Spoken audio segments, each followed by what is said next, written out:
So I'm going to bring down everything I have because that's my first two terms.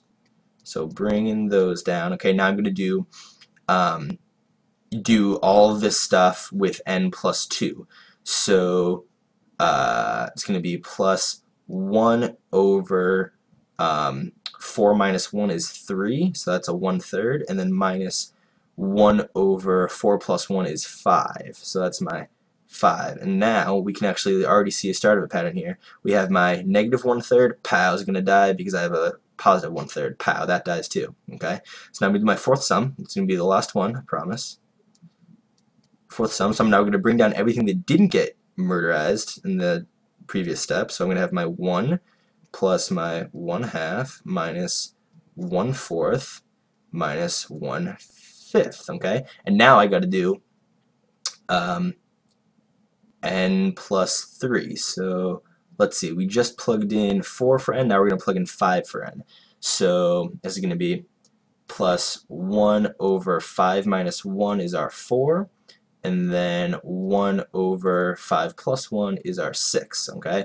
So now we can see another cancellation. We've got our negative 1/4 and our positive 1/4 canceling out, okay? So now we can kind of see a pattern. You can see that I'm having one term, I'm having my nth term. So this number here, that's like your index, okay? The term equal to the index, so my 1/3 has a denominator equal to the index. That term's getting canceled out, and then I'm having a new term pop up, which is my negative index, or okay, sorry, negative 1 over index plus 1, okay? And that's your n, okay? I'm not honestly sure if I'm using the word index properly, but I'm going to keep using that anyway. And then I have another term popping up, which is 1 over n plus 2, okay, because 6 is 4 plus 2. So I feel right here like I can write out my pattern for what this is going to be for any term, for any sum here, for s to the n, okay? No matter what my index is, no matter what I'm plugging in for n, I can write a pattern that's going to give me the proper sum for any value of n, okay? So my 1, that's been sticking around. I'm pretty sure that's going to stay forever. The 1/2, nothing's canceling that out. That's going to stay, okay? Now, I already said that this term is going to be popping up, okay? The negative 1/5 we have here, that's a negative 1 over, what's my n here? My n is 4, okay? 5 is 4 plus 1, so n plus 1, okay? That's what this negative 1/5 represents, is a negative 1 over n plus 1, okay? And then I've got, oh, sorry, I screwed this up. This should be a minus 1/6 right here. Okay, so now this is the other thing that's popping up. I'm going to have a negative 1 over, okay, 6 is my index plus 2, that's n plus 2, so it's going to be 1 over n plus 2 right there, okay? So now this thing that we just found, that is the sum of any, that's the sum of all the terms in the series up to n. Okay, but not infinity, and we want n equal to infinity. Okay, so now that's what we're gonna do. And now you can't like infinity is kind of a jerk. It's like not a nice number, it doesn't play nice with other numbers, so you can't actually evaluate it.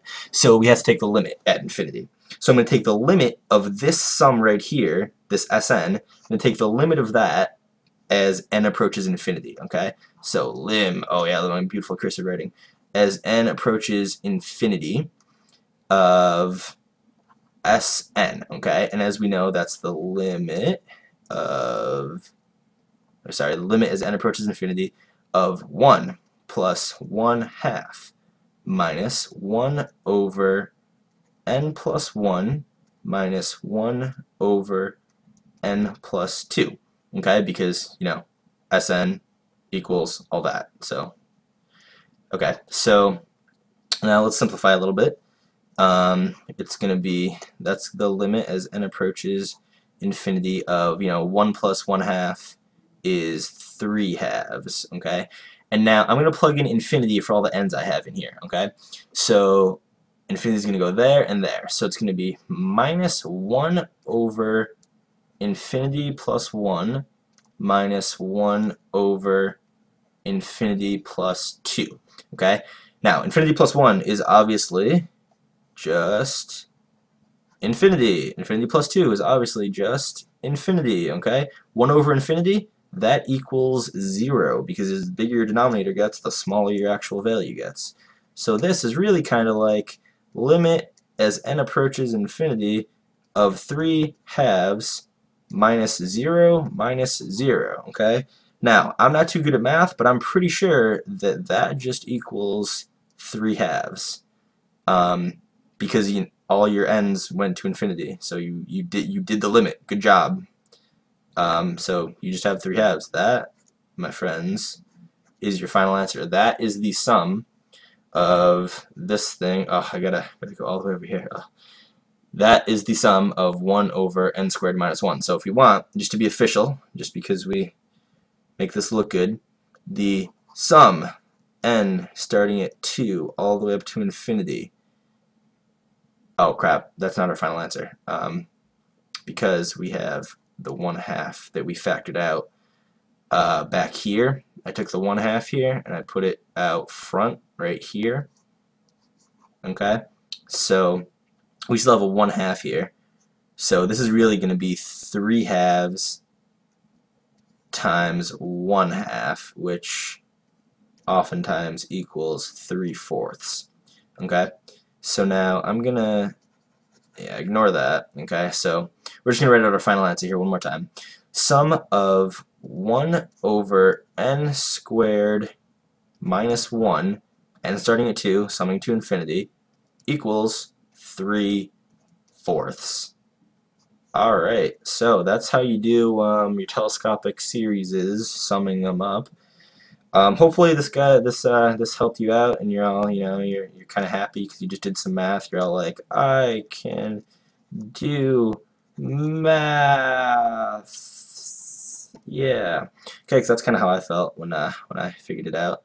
So hopefully this helped you out, and hopefully my video all worked. And if you liked it, do subscribe me and like it and leave a comment. I'll do all those things that everyone on YouTube tells you to do, and hopefully let's be good at math. Alright, thanks for watching. Bye.